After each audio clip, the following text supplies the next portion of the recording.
Benvenuto in questo nuovo episodio di Founders Espresso. Oggi parleremo di una startup dello spazio, ma non di razzi o turismo orbitale, bensì di ordine nel caos.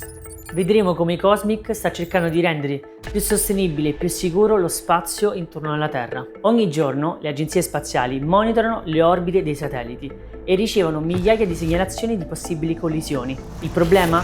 Il 90% di essi sono falsi allarmi, un rumore che paralizza e mette a rischio l'unico segnale davvero importante, quello reale. Ed è qui che entra in gioco Ecosmic, la startup cofondata da Gaia Roncalli.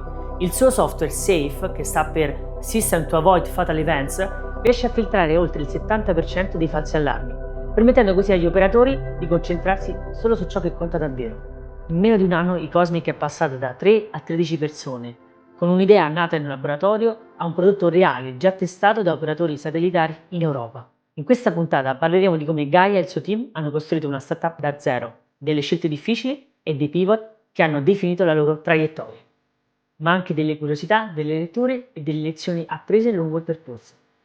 Ciao, sono Andrea. Se sei nuovo sul canale, Founders Espresso è il format in cui davanti a un caffè andiamo a scoprire gli aspetti reali e pratici dell'imprenditoria. Qui non troverai solo storia da copertina, ma anche campioni nascosti che passo dopo passo ogni giorno costruiscono la propria azienda. Quindi se ti interessa il mondo delle startup e dell'imprenditoria, iscriviti al canale per rimanere aggiornato. E ora prendi il tuo espresso e preparati a scoprire come Ecosmic sta riportando silenzio, sostenibilità e chiarezza nello spazio.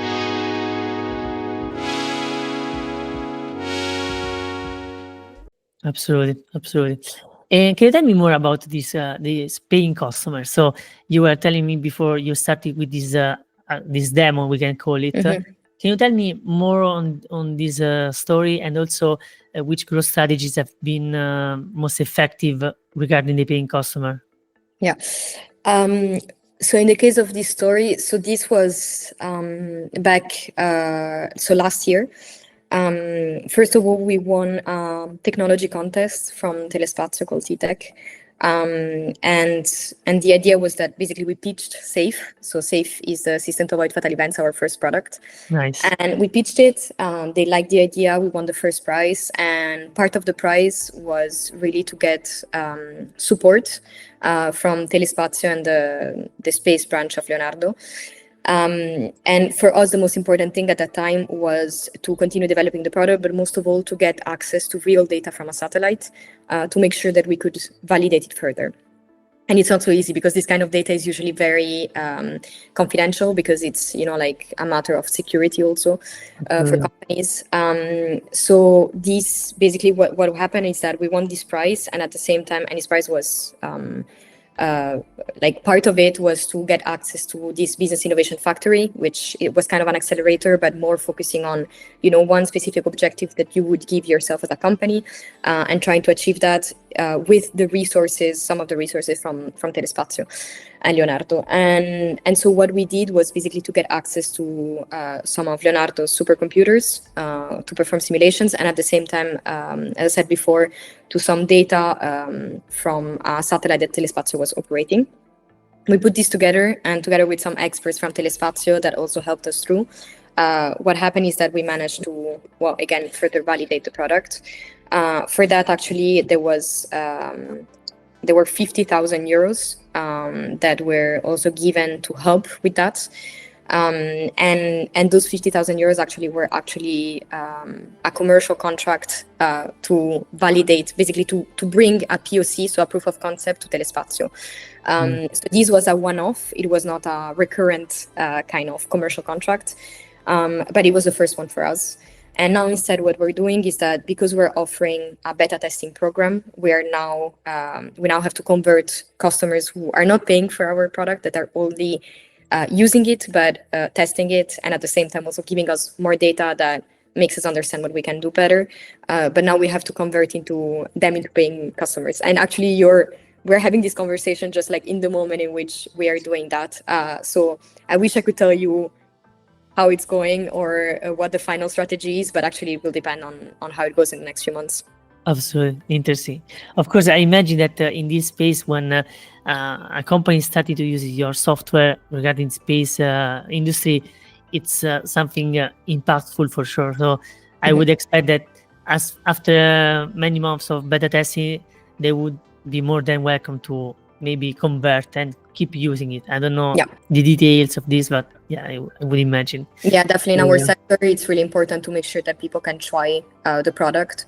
And it's also really important to show the results through, for example, papers or really like data so that they can see how it was validated and tested. This is really important also because we're talking about a software that is used in kind of contingency situations.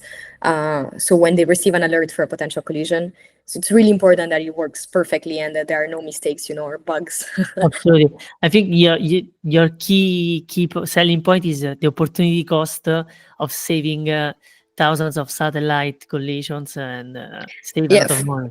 For us, I have to say the most important part is not only avoiding collisions, but also avoiding the amount of false alerts that satellite operators receive.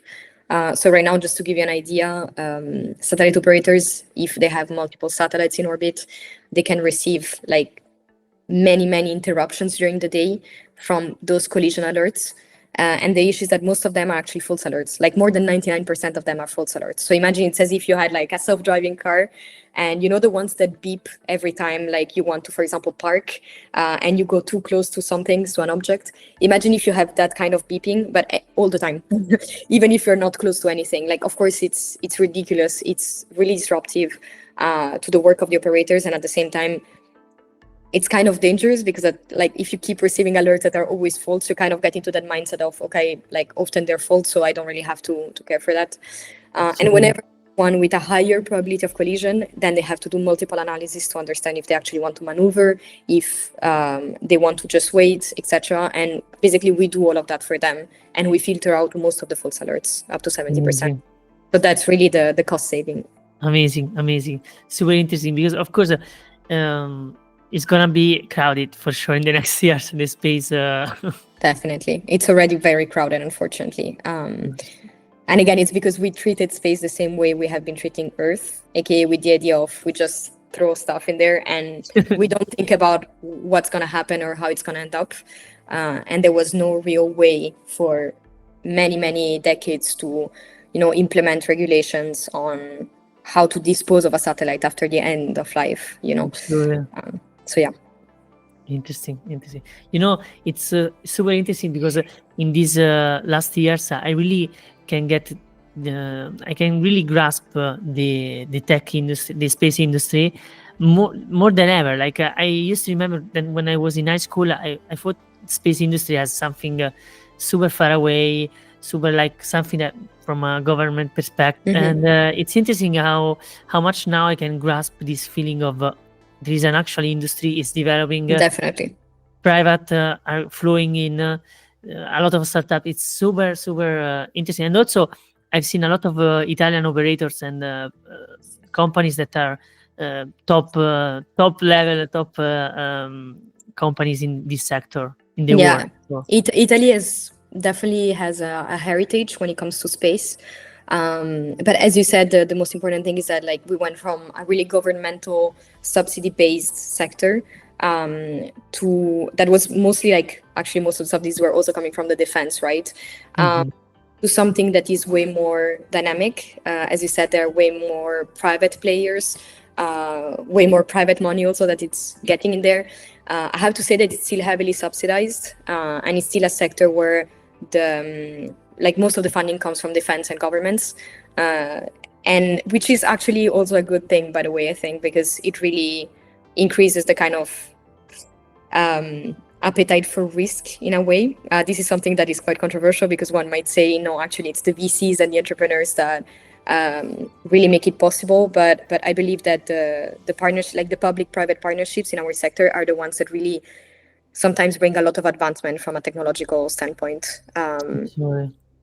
Especially because after a government make an action or an investment, then the private investors are more than welcome to maybe follow or exactly, yeah, and to get involved in. Gaia, do you have any unconventional grow hack? So unconventional grow hack. So something that maybe works surprisingly well for your startup, especially in the early stage, and maybe you learn something from it. could be everything from the customer discovery to product development to talking with these government funds or VC. I think that so talking more on the part of product discovery, because this is what I've been doing for the longest. I can say that when it comes to product discovery, basically you want to reach as many people as possible that are experts also, and try to talk with them for as long as possible, which is not always easy because, as you said, like usually people who are experts or important in the sector, they don't have that much time.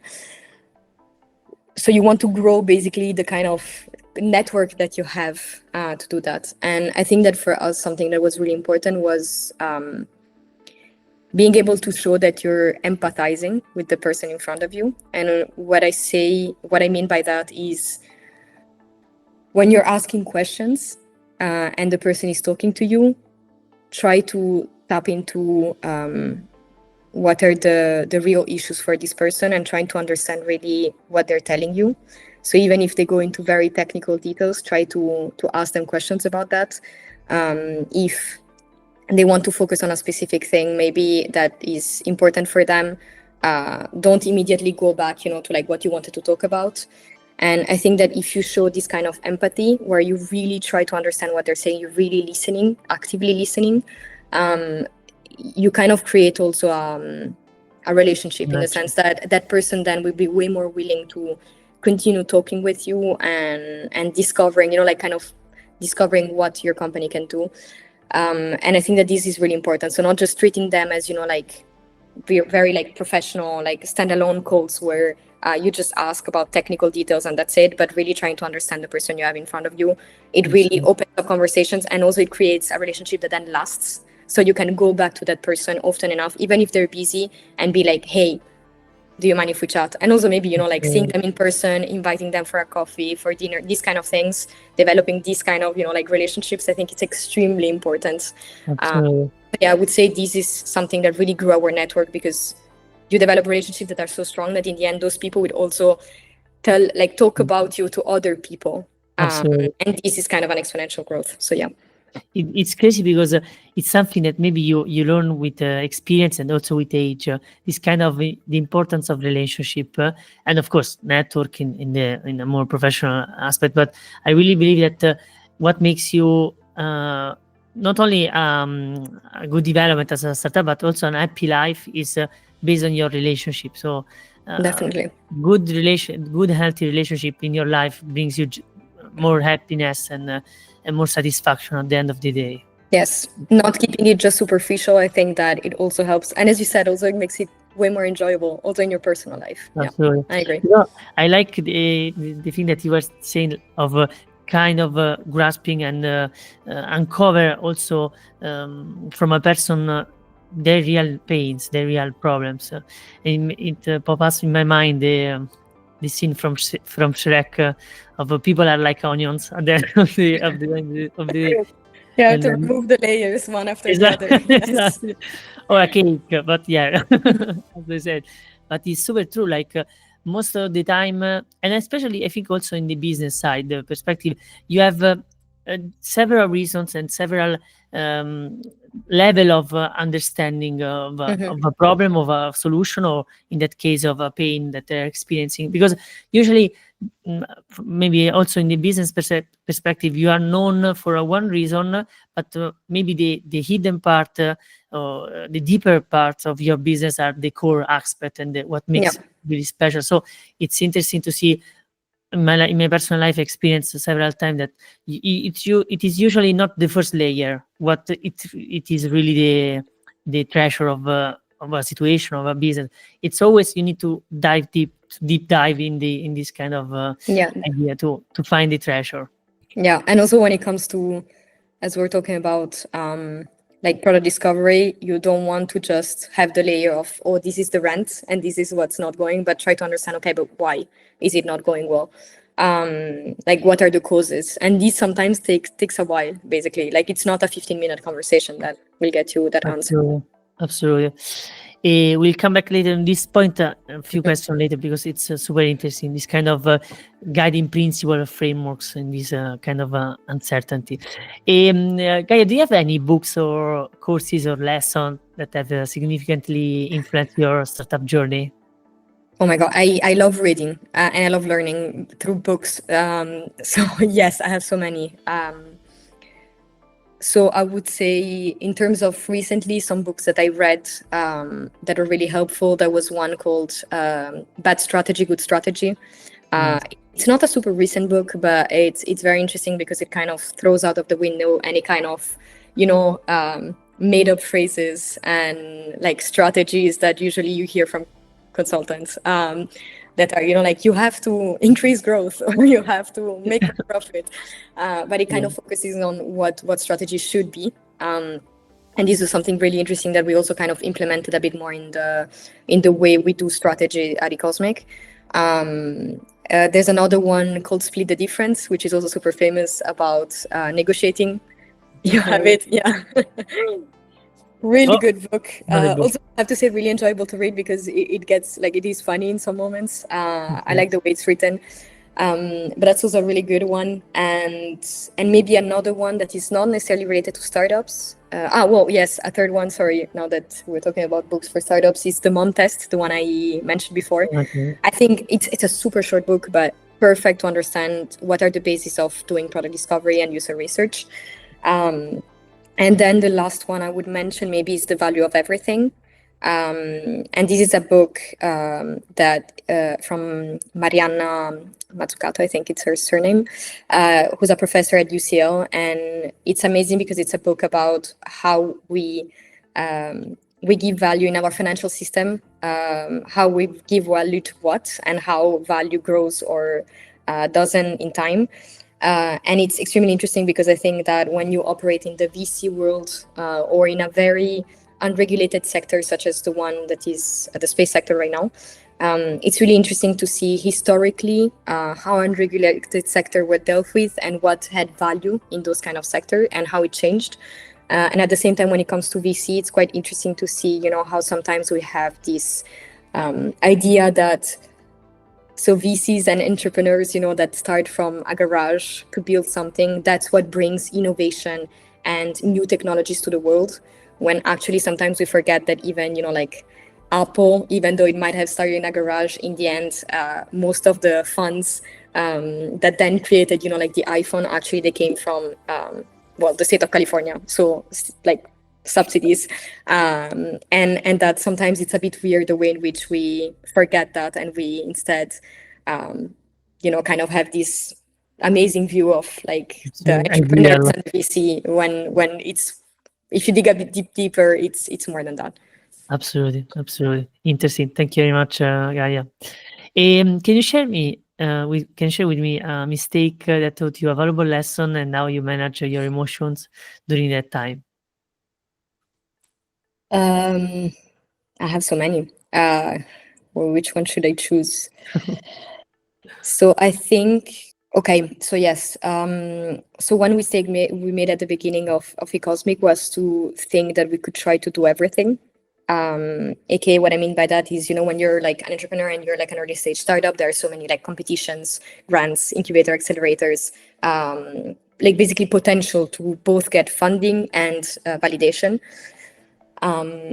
And I think that at first our idea was whatever kind of money we can get from anywhere and whatever kind of prize we can win and visibility we can get, we're gonna accept it, which made sense for that moment, maybe at the beginning.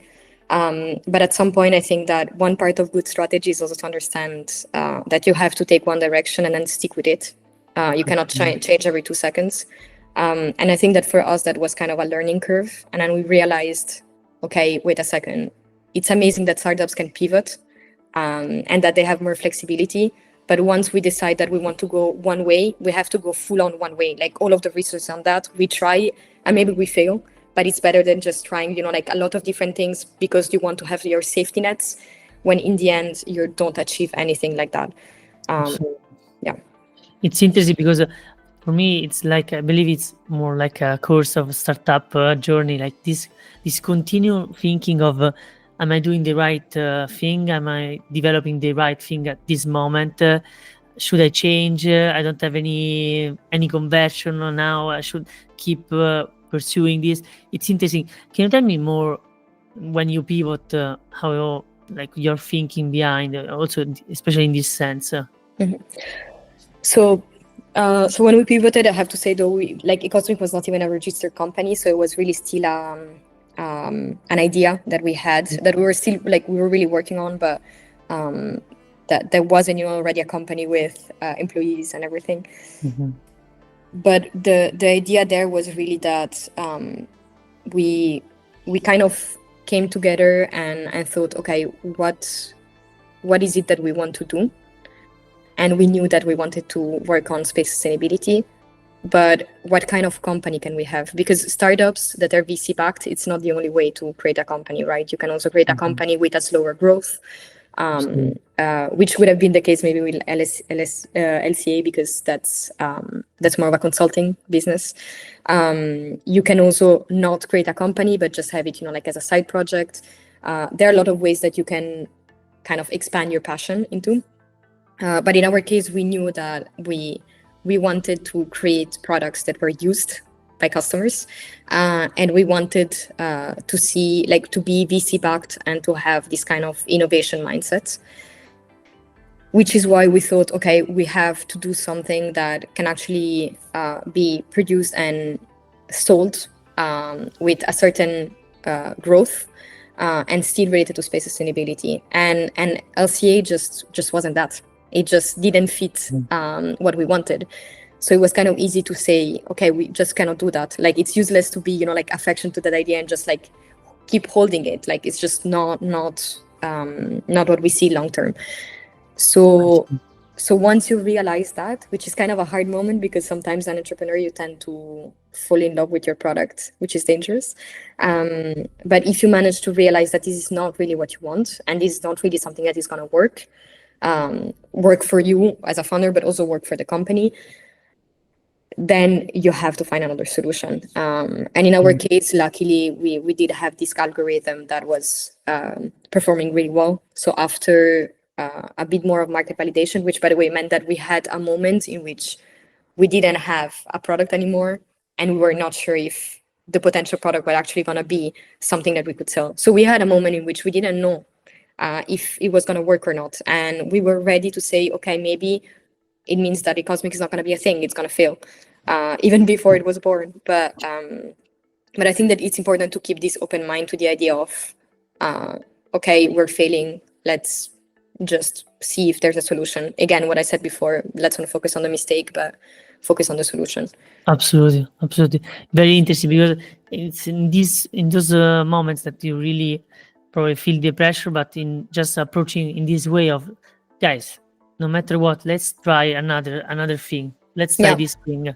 Otherwise, for what I'm understanding from a founder perspective, there is never a mistake that is not a learning experience. So in every challenge that you face, you always remind to yourself that it doesn't matter if it fails, because it's not a failure in your life, an existential problem. It's more like an experience that you get. And of course, nobody wants to fall from the bike, but everybody needs to accept that there is a chance of falling from a bike, but also there's the beauty of bicycle or cycling. Exactly. Yeah. I mean, if you keep your enthusiasm high, in the end, even if you fail, you're gonna continue trying. Absolutely. And of course, nobody wants to fail. Of course, everybody wants to succeed, but of course, it's a part of this process of accepting these challenges and moving forward. Interesting. Yes.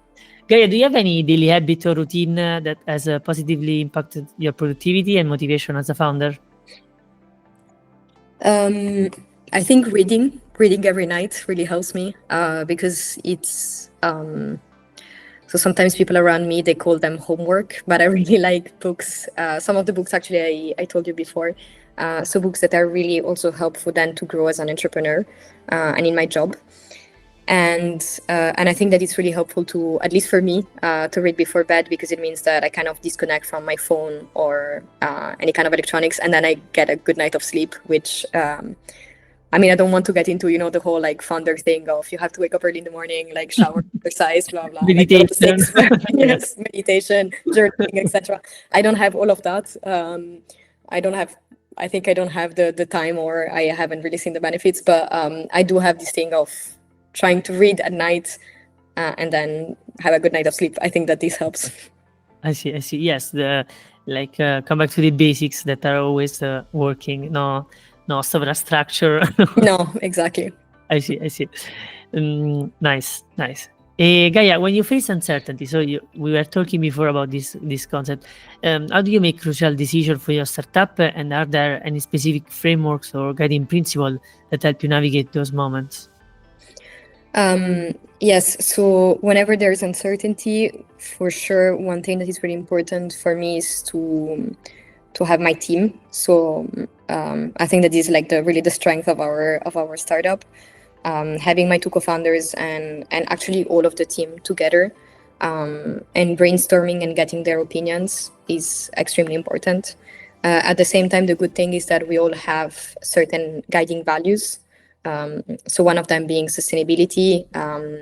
And I think that keeping that in mind also is important, because even though you can choose multiple directions in case of uncertainty and you have to change, at least you have, like something that gives you kind of an idea of at least which directions you're not going to go into.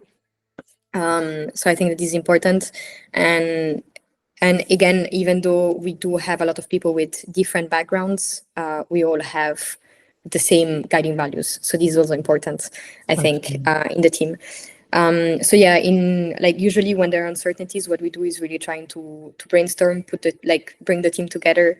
And then though, as a guiding principle, I would say that we also have the idea of, okay, there is the time for brainstorming, there is the time for getting more information also, because sometimes uncertainty comes from not having the right information, not having enough information. So even then, learning, studying, talking to the right people, that's how also you can get out of those uncertainty moments.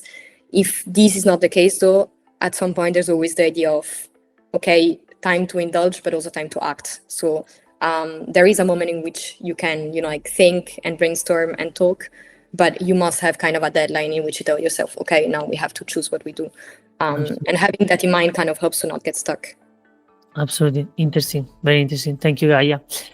What are the 3 most important personal qualities that have helped you as a founder? I think curiosity, a lot of curiosity, open-mindedness, and not being risk adverse. So kind of liking a bit of risk, or thriving in uncertainty. Gaia, if you could go back to day one, what's the one piece of advice you'd give yourself that would have saved you significant time or stress? So the things that you see as mistakes or failures right now are honestly nothing and will not really impact negatively anything. So just chill, I would say. Nice. This mantra I'm exercising in this period, like just chill, in the sense of for me as a working on this entrepreneurial project is more like this.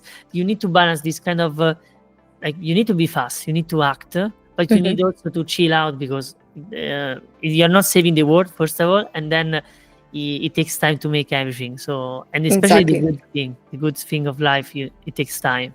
Definitely, yes. Gaia, can you share one thing you're most proud of? I think the team at Ecosmic. I'm super proud of the team and the way everybody is growing in the company, and the fact that I think that it's amazing to see so many people that are quite different, all coming together and working well together, and the fact that we managed to kind of create a framework that helps them work better together, and that helps them also develop, like them and also me actually, like the skills that maybe we lack or that we want to improve on. I think that this for me is like the best. Like I'm so proud of the team we created. Nice. Lovely. Last question, Gaia. Can you share your deeper why, the driving purpose behind your startup, and explain what keeps you motivated on the toughest days? So the why, I think that the idea was really, so when we created the startup, we had gone through COVID. Not so much time like before actually we had the idea of the startup, and for us the idea was really, okay, we like challenge, we like changing, we like like we had lived abroad with like a very international environment. We really like challenges, basically, like outside of like studying or working, we had always done a lot of other things.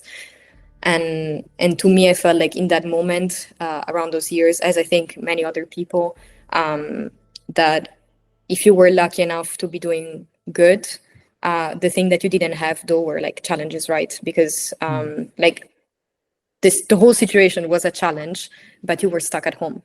And I think that this really pushed us to understand, okay, what can we do that will be a challenge on a day-to-day. And to me, that's also what pushed me on the day-to-day. Actually, it's like trying to think, I'm so lucky. Like I have a job that is absolutely amazing, even though, okay, it's not good from a work-life kind of perspective, like balance, because you work a lot, even if it's stressful, even if it really pushes you every single day, which is tiring. I'm so lucky. So like thinking that, like that you're lucky, that you have a job that brings you the challenge that you wanted. I think that this really helps. And then at the same time, the purpose, like as I talked through this whole chat, like the fact of space sustainability, it's something that I really, really deeply care. And the fact that I know that I'm contributing somehow to making space more sustainable, that to me is a really big push. I see.